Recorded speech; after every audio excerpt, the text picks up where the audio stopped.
Welcome back to the Rear Winging It podcast. We've got a wet and windy Melbourne Grand Prix to go through. I'm one of your hosts, Kieran Ledwell, joined by my sister, Ellie Ledwell, and also Harry McKay. There we go. So yeah, straight off the cuff, what a race it was, everybody! What a race it was. Did we all? Did we enjoy waking up early to watch it? Yeah, some of us actually woke up early. Hey, Harry. Some of us are committed. Did you not wake up early? I thought you did. Harry's so committed. I did what I did. I woke up at 3:55. Yeah, 3:55, and then I trotted over to my my new office location where I sat and watched it, which may or may not have been the bathroom, but you know. Yeah, I got an email from Harry saying, I got an email saying that someone had logged in York, so I was like, oh, Harry's up. But Kieran, it was no, I wasn't as dedicated, and I felt very vindicated for not waking up straight away when immediately the start was delayed by 10 minutes. I thought by that point I realized I'd made the right decision. It wasn't as bad as I thought, but I realized then I'd made the right decision to not wake up and watch it at 4 a.m. Yeah, straight away messaged Harry. I was like, oh no, what have we done? So I think that'll bring us on to one of our first talking points, though, which will come back later. But the performance of the rookies this week, blimey, only 2 of the 6 finishing the race. Yeah, I mean, we did sort of predict that, you know, the possibility of it being wet and having that many rookies on the grid, they wouldn't all see the checkered flag, but yeah, only 2 of them making it it's not a great start, is it? And in those 2, one of them is Ollie Behrman, who did not have a good weekend at all. His Friday and Saturday were ruined by crashes. So even though he did manage to finish the race, it wasn't a clean weekend for him. I think. No, obviously, Antonelli gave a very good showing of himself, but when you compare his weekend to the other 5 rookies, there's definitely a big difference there. Yeah. I think there was glimpses of speed amongst them. There was, you know, I don't think so. You know, maybe Bortolesso and Hadja, I think overall didn't have bad weekends leading up to it. But obviously Lawson had a terrible weekend the whole time. Yeah, really didn't have the pace at all. So yeah, it's a mixed bag. Obviously Antonelli having a poor qualifying, but what an amazing race, really. Yeah, going from 16th to 4th is a fantastic result, and you know, when it's like your first race as well, that's a very impressive achievement. Yeah. So talking about qualifying, then that's probably a good place to start talking about the whole weekend.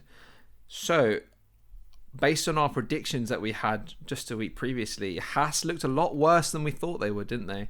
Both of them bringing up the rear of the grid in quite a poor fashion, I'd say.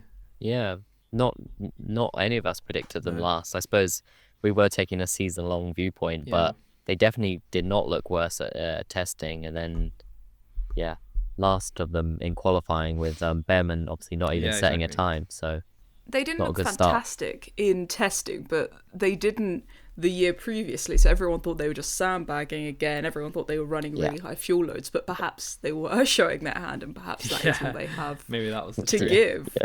Yeah, but they really struggled. I don't know if it was a setup issue or maybe their car will suit different tracks. I'm not sure, but they did seem to really struggle on the Saturday qualifying session. They did indeed. Someone who didn't struggle though and didn't look like they struggled all weekend was Lando Norris in pole position. That McLaren is looking quite scarily fast to me. I know maybe they weren't as dominant in victory as we expected. But if qualifying pace is anything to go by, I think it does look like, at least to start the year, they are going to be the team to beat. 3/10 clear of Verstappen in P3. That's quite a big margin, especially for the first race of the season.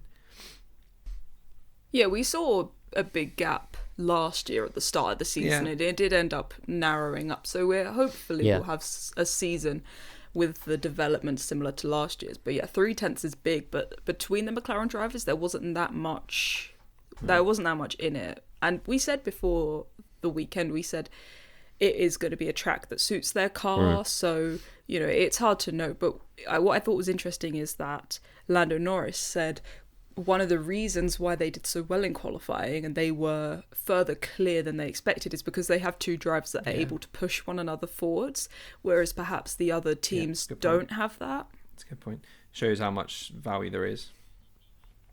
Yeah. When you're racing your teammate, you have that yardstick, don't you? And if they do expect to have the fastest car for, at least the first half of the season, they're their main rivals, aren't they? For not just the race but the championship. So it's got to be an extra motivation. And obviously with Max, Lawson's at the moment nowhere near him. Hamilton's getting used to the car and Ferrari. Russell's against a rookie. Not really evenly matched any of the other top teams. So that's a good point.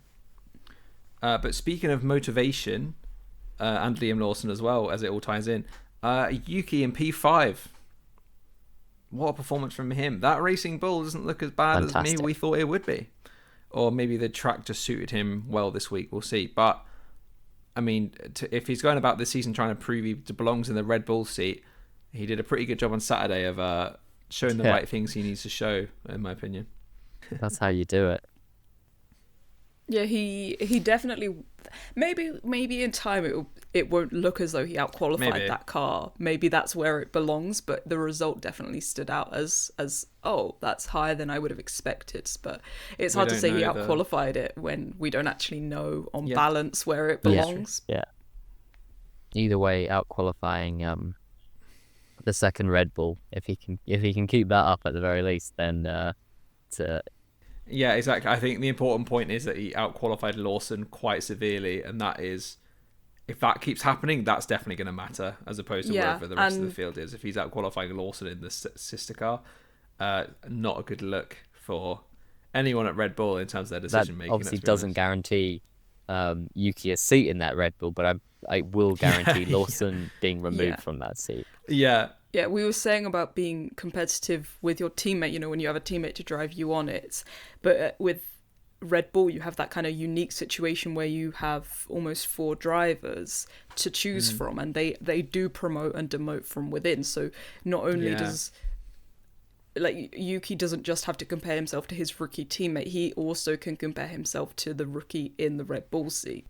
Speaking of other rookies, though, one who did outqualify their teammate, Bortoleto, outqualifying Hulkenberg. That was quite good to see. You think Hulkenberg, quite an experienced pro, so obviously maybe the weekend didn't end up as well as it could have for Bortoleto, but not a bad way to start outperforming your teammate week 1.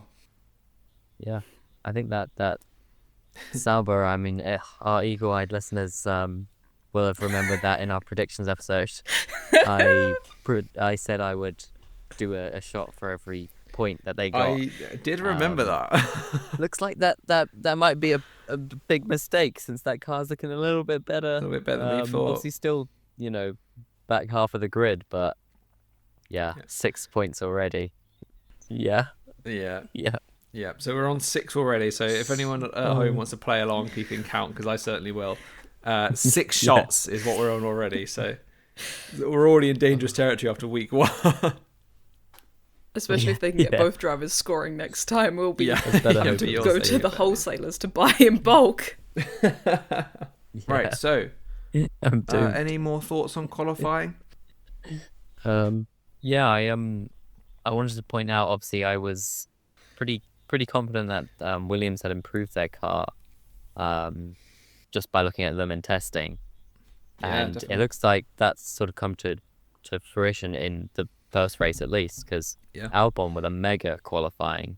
Obviously Sainz, I think, P10, but Albon out-qualifying both of the Ferraris. That's quite significant. In P6. Yeah, and to have both Williams in P3, it's not something we're used to seeing. So, we think they're both good drivers, but it was also a really good performance from them.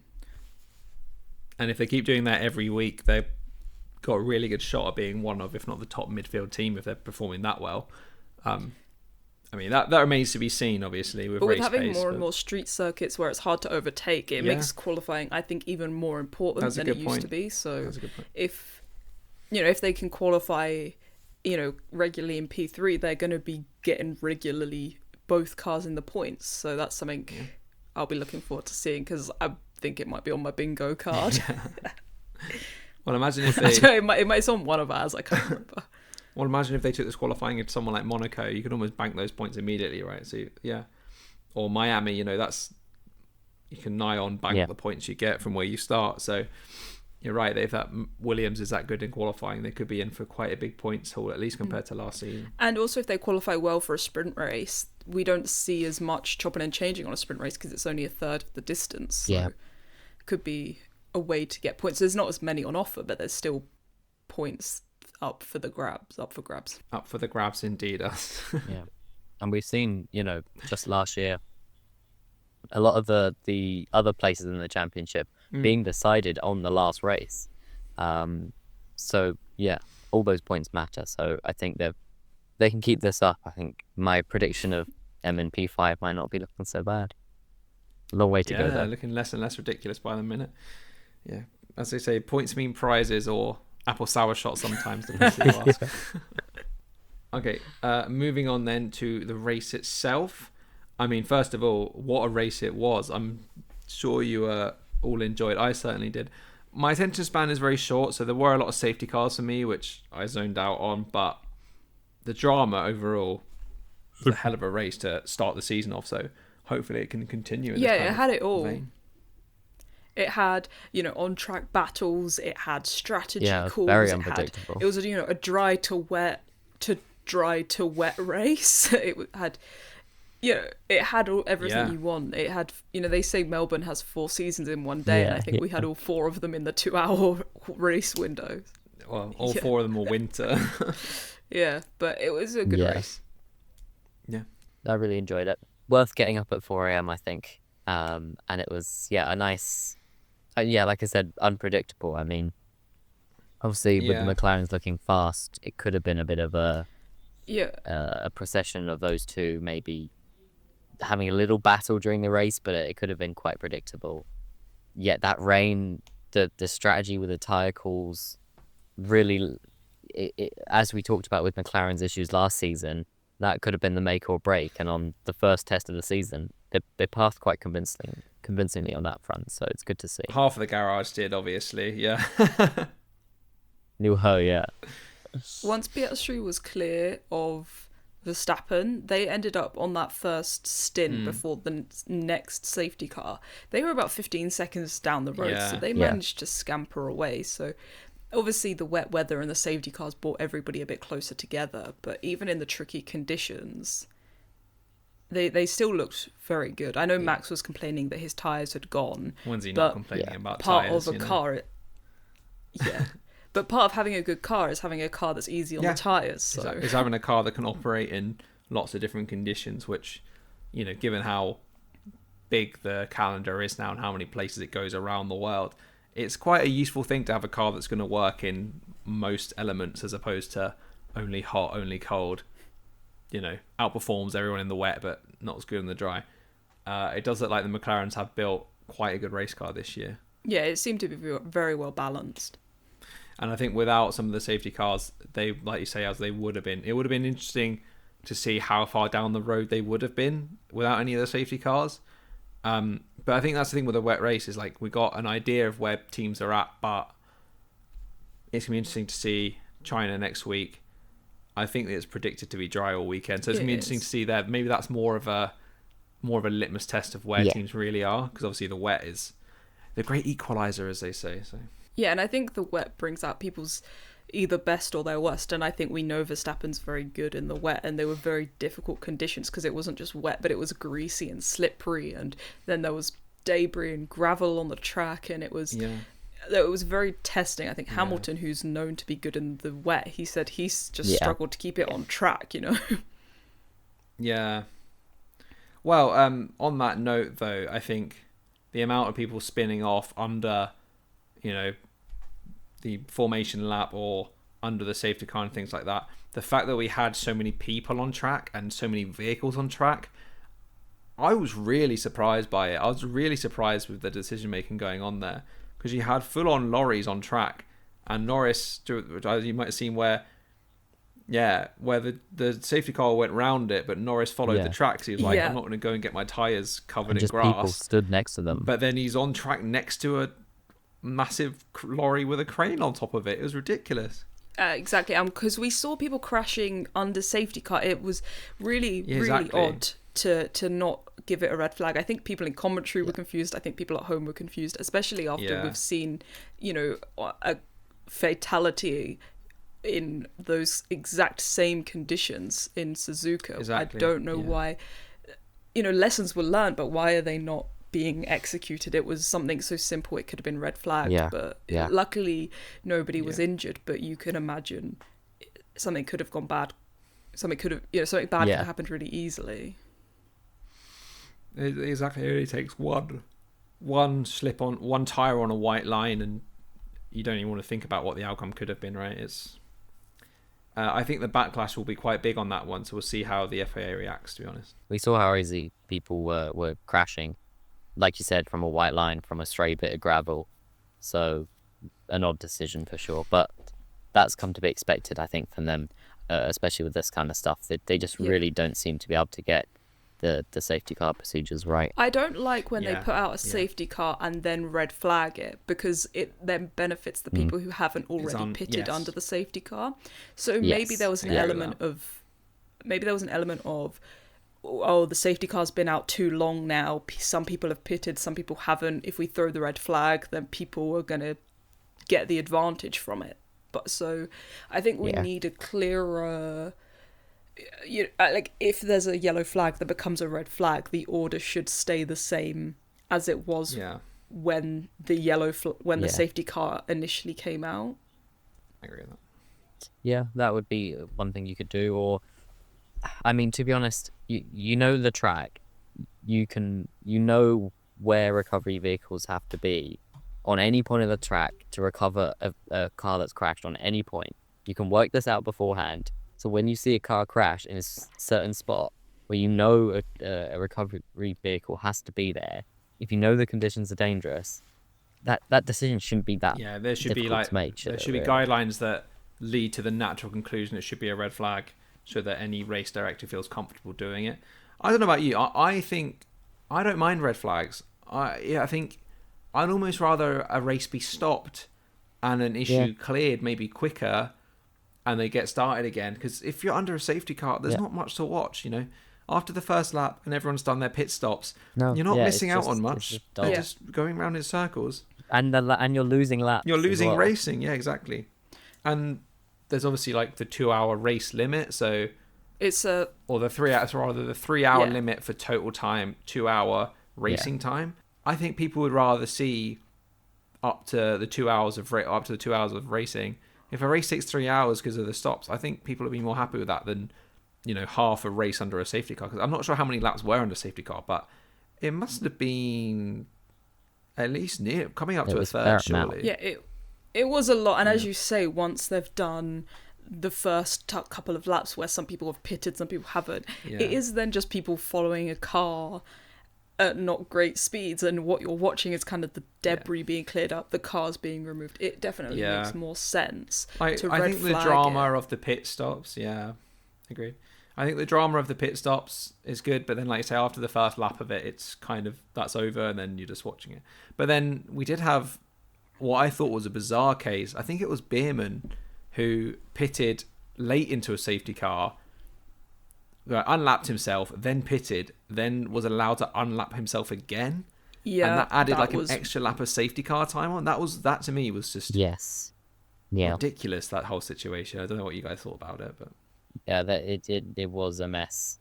I know the commentators were talking about maybe allowing them to fall back in the order rather than overtaking, having to go all the way around the track. Yeah.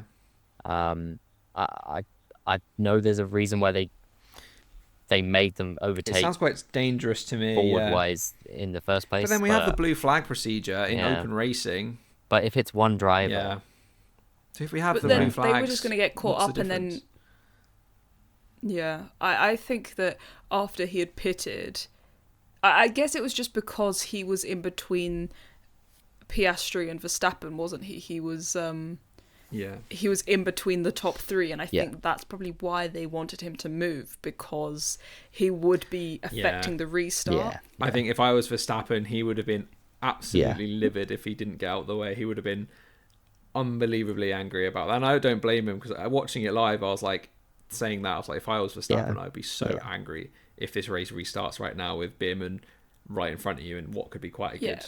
I mean, it doesn't make sense for viewers either. You don't want that. He would have been under blue flag straight away, so it would have been a really awkward situation. Yeah, like down to turn one, does he just pull out the racing line and wait for everyone to go past him? That doesn't seem safe.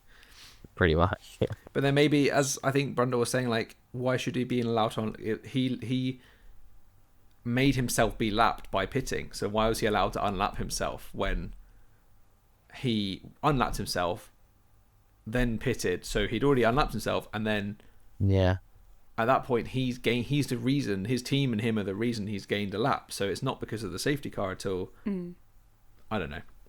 I think it's a very unique case that I'm going to assume we're not going to see for the rest of the season. That would have been a great bingo point, but who would have thought that?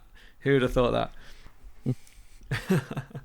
So we've already touched a bit then on the topic of rookies. We've already touched a little bit on the performance of the rookies this week.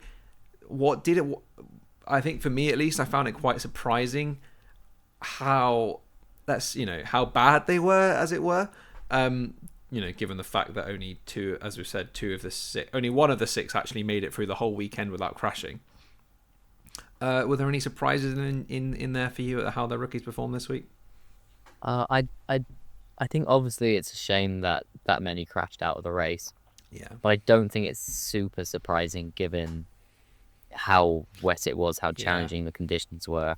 I mean, we saw Sainz and Alonso both crash in similar sort of fashion. So when you've got great drivers like that, I mean, you have to sort of look at it and be like, well, you can't put too much blame. I think the wider issues are looking at the weekend as a whole. I mentioned Lawson. I think he would be the one I was most worried about. I think the others, it's the first race, not a lot you can take from it. But yeah, Lawson I think needs to have a much better weekend, not just in the race, but the whole weekend pace-wise. Yeah.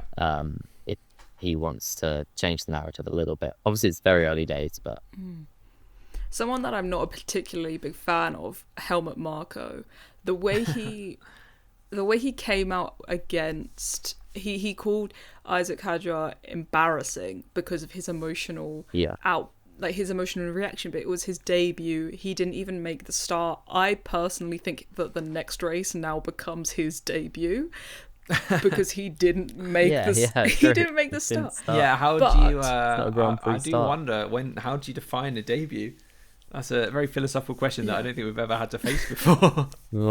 Yeah, so I think next race becomes his debut. But what I think is, he's a young guy. He's not very old. It was his first race weekend in Formula One, and of course he was going to be emotional. He didn't even make the start. Yeah. He would have been so filled with adrenaline and nervous energy, and then of course he was upset and angry at himself, and he felt he'd let the team down. And I think the way he reacted was not embarrassing, and I think we saw the pictures.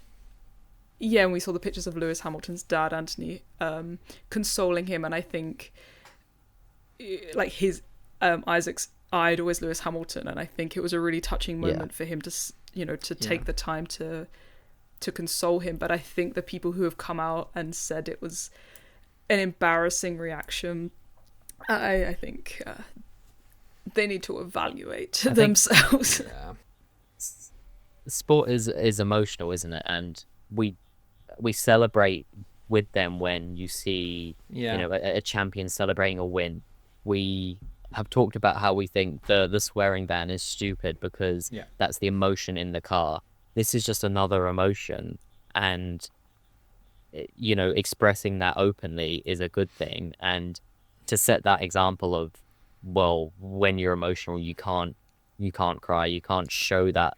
I think is really unhealthy and just typical for Marko, who is can say some really horrible things. Yeah. So yeah, not on at all. Yeah, I think he's a man of a bygone era of F1, in my opinion. I don't think he really represents what modern F1 is all about, or at least he shouldn't. But we'll move away from him. But then, talking of Hamilton, let's get into this. Didn't seem to have the best time of it this week. Didn't seem to have the best time of it this week. Quite shouty down the radio for some colleagues who are quite new of his. I'm sure they've throughout the years been aware of what Bono's been putting up with, but I'm sure they were quite surprised at some of the tone of voice they were getting back for the first ever time they're really working with him on a race. He's not a happy man in that car. No, definitely not. But I would argue he got the full Ferrari experience. Yeah. I mean, he got the hype going into a season, followed by the immediate letdown. You got poor strategy calls, bad radio messages. Poor. I mean, what more do you want? Very poor. I think when you're driving a car in those conditions at the speeds that they're doing, having somebody in your ear telling you to press a million buttons on your steering wheel, I think I'd have a go at them too. And we know what he's like, but I think Bono would have been chuckling to himself watching that one back, thinking, I had to get used to it. But I'm sure they'll get used to working together. But there was a lot of radio messages, but it was him and Leclerc both at times saying, "Stop talking to me."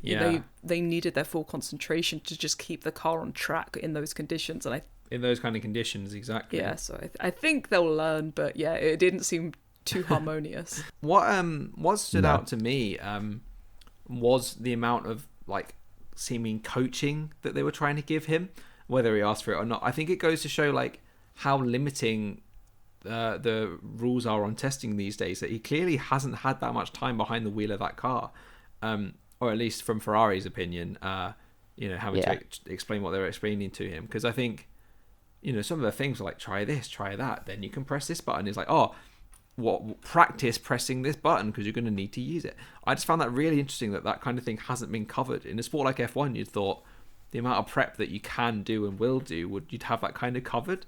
But maybe that just shows how limiting they are with the testing these days, that you just don't have time to learn. So maybe when you put it with that perspective, it kind of explains a lot about the rookies' performance, that they're not that used to the cars yet. So that's interesting thing to note. Yeah. And also in testing, they run...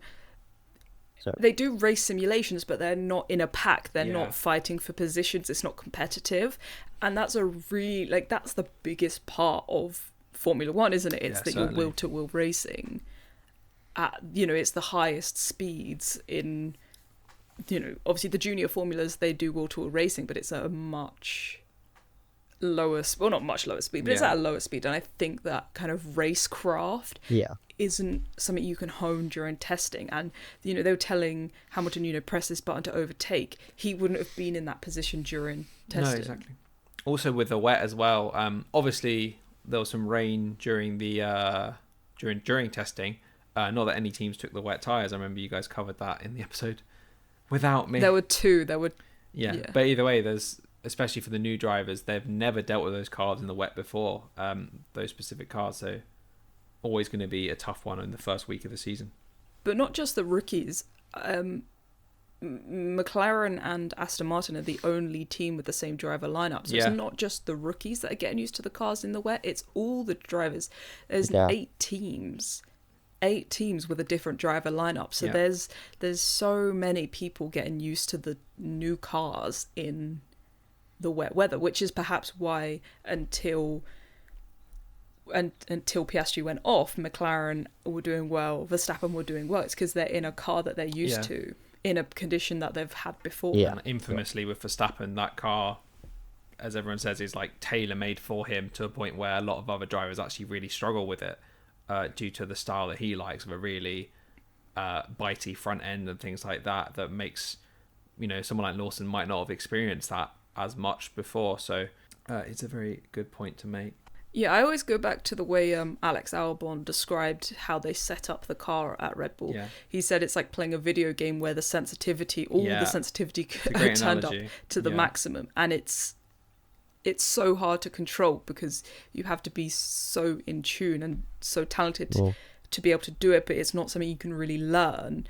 It's the kind of thing that you would build up to, not the kind of thing you can really jump in at. So I think that's why people really struggle to get the hang of that car, because it is designed for how he likes it. Yeah. But he's probably the most talented driver, or the most informed driver on the grid at the moment. I would say Hamilton is also incredibly talented, but he's not currently performing at those levels. So it makes sense to make a car that is tuned in for him.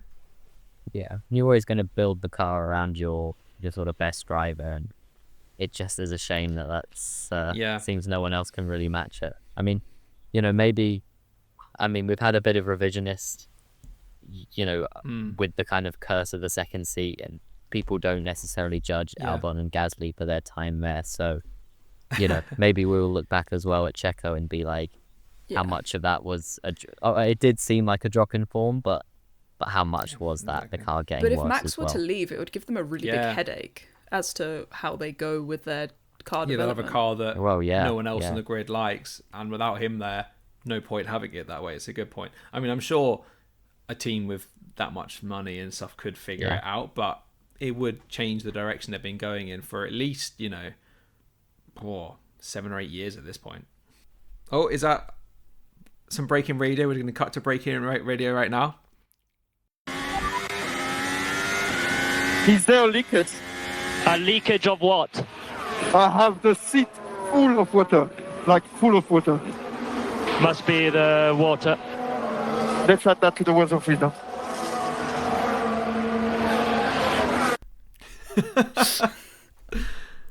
Oh wow! What a situation they're having at Ferrari.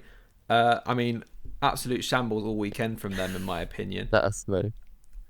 Change into those. Well, no, not a good start. It's always with them. I think the speed at which they make decisions is just too slow. That extra time under safety car just killed their race entirely. Yeah, and poor Leclerc, he didn't know if he'd wet himself, or if it was raining, or if his water bottle was leaking. All he knew is he was sitting in a puddle. Turns out that was Ferrari fans' tears the whole time. Us in the UK here watching Sky Sports F1 commentary, I did quite enjoy Ted sitting in the warmth of his commentary box, saying Ferrari should just stay out on these slick tires. They'll be fine. I was like, I did find that a bit mind numbing when he was banging on about how they should just double down. It's like, I don't think you understand what they're having to try and drive on right now. Like, every 10 seconds it's like it's like grease out there. You can't stay on the track, and then all of a sudden it's like, but to make the strategy work, they've got to stay out. I was like, it's just not gonna happen. They got it entirely wrong. They were on the wrong tires at the wrong time, and then they changed to be on the right tires at the wrong time. So it was just it all went wrong. Yeah, they came home with but they managed to keep it on track, and a lot of other people didn't. It was Ferrari's lowest amount of points scored in an opening race weekend since 2010, though. So, oh wow, not a great start to the season. And they've had some dire seasons. Well, there, yes, so, there we go. not great. How much do you think you can really take? How much stock can you really take from the Ferrari performance about how they might perform in the weeks coming? I think all we really learned is their car does not like the wet at all, is what we really learned. So I think they'll be a really interesting team to watch next week as to where their performance is in the dry. But we'll see. Because if they are where they are, our predictions might be thrown off quite a long way. Yeah. if they're going to be like that all year. But I give them time. Yeah, I really didn't expect them to be down there, but we'll see. They didn't do well in qualifying, and that was dry. But I was told, what I heard was that they set their car up for a wet race, so that compromised the Saturday performance to have a car that was going to be optimized for the wet weather. But then obviously it didn't do very well in the wet either. So it'll be interesting to see in China with a full dry weekend if their qualifying pace is a bit closer to what we had predicted. Very different track as well to Australia.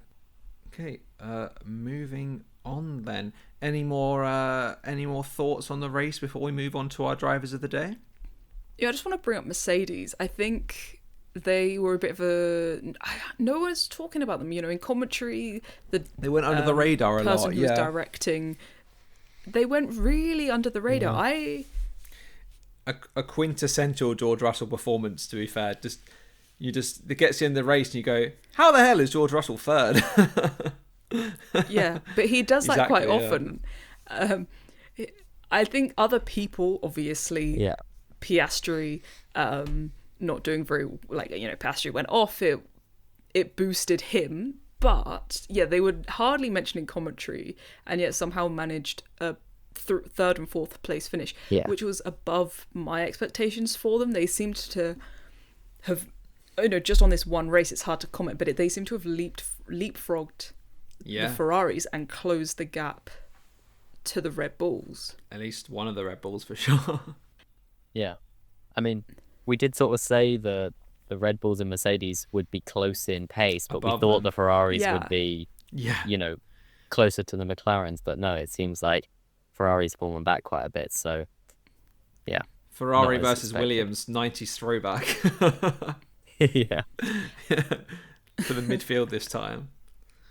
I don't know, it was his first race and we don't know what's going to happen, but if Mercedes have two drivers that are able to perform reasonably well in the car, they're going to be in a much better place than the Red Bulls, who may well only have one driver able to to put in a good performance. But we'll see. I think if you're nailing 23. P3, P4, or let's say P4, P5 every week, that's going to put you in at least second or third in the championship, which is higher than where all of us had them. So I think that would represent quite a good year for them if they can produce these kind of results week in, week out. Yeah, and it would bed Antonelli in for the 2026 season, which is their main aim. Exactly. Cool. Moving on then. Driver of the day. Harry, should we start with you? Who's your driver of the day? I think there's obviously anyone who kept it on track. I think is a good contender. Obviously Norris, I think, got voted by the fans. But I think Antonelli has to have the vote. Obviously, rookie, the highest finishing rookie. One of two kept it on track. It was a good drive, and I think he could be very proud of that. Els, do you want to go next? Yeah, I'm also going to say Antonelli, not just to copy Harry, but he was the only rookie to have a truly clean weekend.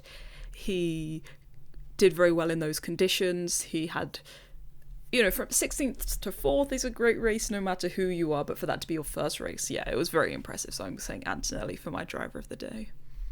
Nice. Well, first of all, I'm going to give a shout out to who, in my opinion, was going to be driver of the day until, similar to Ferrari, his team messed him over on strategy, and that is Yuki Tsunoda. Yeah. Not my driver of the day because of finishing outside of the points, but I think he put together a great drive and was doing so well. And then, similar to Ferrari, just strategy cost him so dearly. But I'm going to give it to Alex Albon. I think normally when you see a team in the midfield qualifying as high as he did, you expect them to fall backwards during the race. Well, And actually, he improved by one position, finishing 5th when he started on 6th. So that alone, I think, given the conditions, given his teammate crashed out straight away, so he had no support in the middle of the pack there, I think that's some really strong points for Williams to start the year off really well. So I'm going to give it to Alex Albon. And Albon is, I think, in my opinion, he's one of the best defensive drivers on the grid. Definitely. And that's when you're starting, 19th or 20th, you're only really keeping a couple of cars behind you. But we saw cars really struggle to pass him. Obviously, we know him and Hamilton have had a few incidents in the past. Revenge. But he kept Hamilton behind him. I know Hamilton was struggling. But if he finds himself regularly qualifying high up, I think a lot of people are going to find it hard to pass him. Yeah. I agree with that. Think of many times last year there'd be a period of the race where one of the front runners is stuck behind Alex Albon. It happened, I think if you count it up, it happens a lot more than you realise. He is very good at the very least, holding cars who are clearly quite faster up for as many laps as he can. Okay, moving on then. Weekly update, any grid news this week? So Ellie, I see you've written down here, Domenicali extends his contract to 2029. Do you think that's a good move for the sport? Stefano Domenicali is a bit of a... I think he puts on a good face. I think he seems Like he knows what he's doing, and I think compared to the way the FIA is being run, he's very he's doing a good job. But I would say face of stability, which is what they probably want at the minute, given the way the FIA is in turmoil. Yeah, but as people who've been fans of the sport for a long time, I would say we're not necessarily thrilled with the direction that Formula One is going it towards. And he gave an interview with Martin Brundle where he almost spelled out the fact that they're just going to follow the money. Yeah. I'm sure he's got the green light now for another 2 races in America, you know. One in a Californian Grand Prix, you know. That's next. Hawaii, they have to dodge the fire on track. Yeah. The Hawaii Grand Prix I wouldn't mind one in Hawaii. Yeah, Hawaii would be cool. I think the locals would be quite annoyed about it, but it could be a ring around the island. Let's do it. That's actually quite a cool idea. We should pitch that. Bit of an environmental disaster, but you know, this is F1 after all. So. Yeah, polluting this beautiful island spot. Yeah. It's for sport, it's worth it. For 2 hours on a Sunday and 1 week of the year, it's worth it. Yeah, exactly. Come on, Harry, get on board. So, moving on then, any updates to the bingo card? So obviously for those listeners who might not have caught it at the start of the season, before the year started, we all wrote out bingo cards of our rather less straightforward, more wacky predictions. And throughout the season, we're going to track it and you can play along at home. But did any of us strike off any cards this week? I actually got one. I oh, wow. put Antonelli points on debut, and he only went and did it. So a surprise to all of us, but I've got one down. In hindsight, that seems like one of the more tamer predictions, but still, a win is a win. I have the complete opposite situation to Harry, where I now have multiple predictions that can no longer come true. So I said Sauber won't score any points and before Miami, and they've already scored points. I also said that Doohan would outscore Gasly in Australia, and they both scored 0 points. So I don't know how you guys feel about that, but I guess I can't say it happened because it didn't. But neither of them scored points, so it wasn't as though Gasly outscored Doohan either. Yeah, so. but you said Doohan. You had Doohan outscoring Gasly, yeah. Yeah, so I would take just track position, but I mean, since Doohan didn't finish the race, I think that's a loss. Yeah. I can't claim it. So yeah, I now have 2 that are impossible to get. Good so I've had a terrible week. I nearly, given the way I wrote it, maybe I wrote it too specifically, but I did have Tsunoda overtaking Lawson to finish ahead of him. He didn't overtake him, but he did fit well. You can't finish any much further ahead than someone who DNFs, right? But that's probably the closest I came. I also had full wets won't be used all season, but I think I'm right in thinking that Lance Stroll started the race on full wets, or am I wrong? I think he did. He come into the pits quite soon. Yeah, I think he shedded him because he realised he was on the wrong tyre. So thanks to Lance Stroll, thanks to Lance Stroll's poor decision making, I've already lost out on that one. So thanks, buddy. So morally, it's still there because he shouldn't have been on the tyre. But regardless, I've already lost out on that one now. Did any teammates crash each other out? That was another one of mine. I don't think we had that. There weren't too many actual collisions, were there? I think most of the crashes we had were just driver error due to the conditions, weren't they? Yeah. Right, so next week then, China. Quick turnaround. The season starts and then it doesn't stop all the way to the end of the year. We're into the thick of it now. Next week, straight away, another race. China up next. I know we mentioned it a little bit. Based on how this week went, any early predictions out there? Any early feelers that you have about the race? I'm going to go really out there and say McLaren are going to be strong again, I think. Whoa. That's feeling. Wild. Yeah, do you know what? I think as well, I'll say I'm not confident that Ferrari will fix these issues either. I think we could see them similarly struggling again. I hope I'm wrong, but I wouldn't be expecting it was just a setup issue or I think there might be something quite wrong with that car, or at least they haven't understood what to do with it yet. Yeah, I think I agree with that. I'm not expecting too much from Ferrari this coming week, but I mean, we'll wait and see. But it's not looking good for them. I think McLaren are going to be strong again. I think the question for the first few weeks this season, at least, is going to be, can Verstappen keep up with them, as opposed to, well, that's the main question. I think in terms of the top three is going to be, where do Norris and Piastri finish, and which position does Max take off to and second and third, in my opinion. I hope I'm proved wrong and it's tighter than that, but I think more of the same in terms of the front of the pack next week. But we'll. Yeah, I agree with that. I think we'll have on the podium 2 McLarens and Verstappen. You can see that all of our wacky predictions have been proved wrong straight away, so we've really reined it in already. A lot more straightforward. A lot more straightforward this week.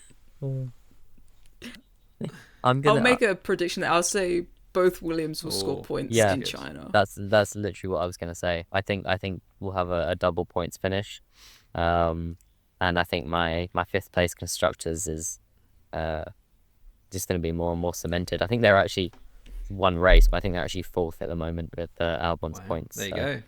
You know, maybe they'll keep that 4th place for a little while. Yeah, I think Williams will be strong again. Be interesting. Science will probably want to make amends for how his debut ended, so be interesting to see how he performs. Yeah. Awesome. Cool. I think it'll be a good race. I'm excited. And it's nice to, after such a long break, to have 2 to think, it's 2 weeks away. Oh, it's nice to go back to back and get pumping through these races. And I believe is it 7 o'clock yeah, race? 7 o'clock in the morning. So a little bit more sociable. Slightly more sociable, but the sprint race is at 3, so I will not be up for the first sprint weekend of the year already. Oh yeah, well no, that's not happening. Yeah, interesting. I'll watch the sprint on catch up, but I'll watch the actual race. That's fine. See how the sprint goes in a race, like in a course like Australia, like China. God, just had that. China. Yeah, it'd be interesting to see how the sprint weekend goes in somewhere like China. Lots of overtaking opportunities, you would have thought.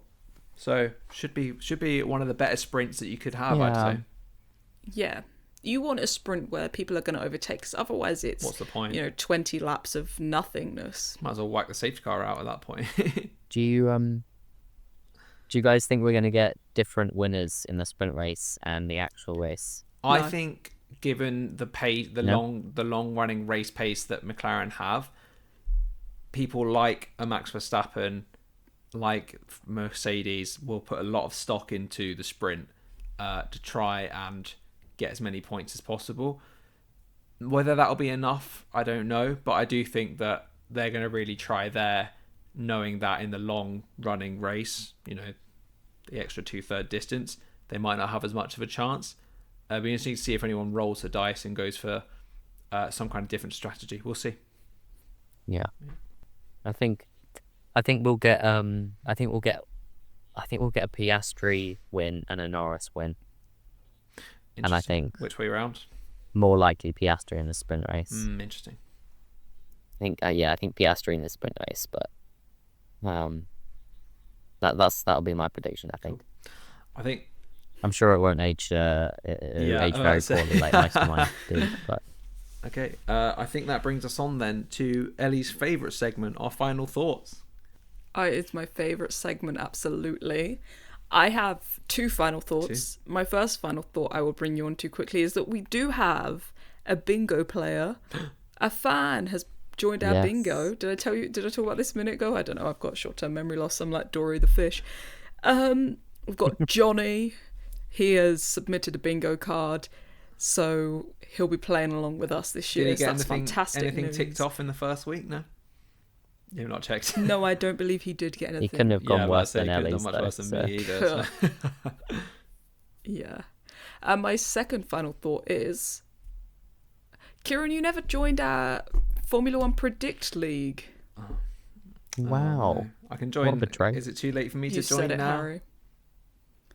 You can join now. You'll be behind That's us, fine. but you can join now. Much like Ferrari, the comeback is on. Yeah. You were just giving us a head start, hey? Exactly, yeah, exactly. Okay, I'll move on to my final thoughts then. First thought is slightly concerned that we might be, at least for the first half of the year, in for quite a McLaren-dominated calendar, but we'll wait and see on that.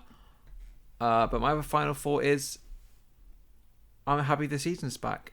And I think the fact there's a race next week is going to be a really good test for all the teams in the drive for the first time. And my final little prediction, I predict 5 out of 6 rookies are going to finish this race. There you go. That's my last prediction. Harry, let's round up. I like that. Yeah. My final thoughts. Like you, it's good to be back. It was great to have an exciting first race. I think just those rookies. My main final thought is I can't wait to see them throughout the season. I think having 6 on the grid is really exciting, and the narratives of where they all go and how they develop, who makes it to the end of the season. Because as I said, I don't think they all will. I think that would be a real one to watch. Awesome, perfect. So thank you very much for listening to Rear Wing. Is it the Rear Winging It podcast, or is it just Rear Winging It podcast? No, it's Rear Winging It F1 podcast. Thank you for listening to Rear Winging It F1 podcast. It rolls off the tongue. What do you want to name it? Do you want to rename it? We'll have a rebrand. We'll have a rebrand right now. Rebrand. No problem. It came to me in a dream. Well, anyway, on the. I'm thinking I've got a good rebrand. Skid Marks, the F1 podcast. I think.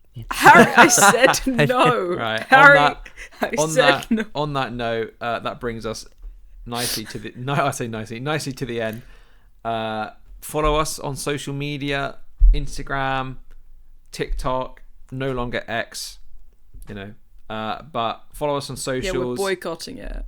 Subscribe, hit the bell, please like, share with your friends, and have a great week, and we'll see you after China. It's goodbye from me, Kieran. Goodbye from me, Ellie. Goodbye from me, Harry.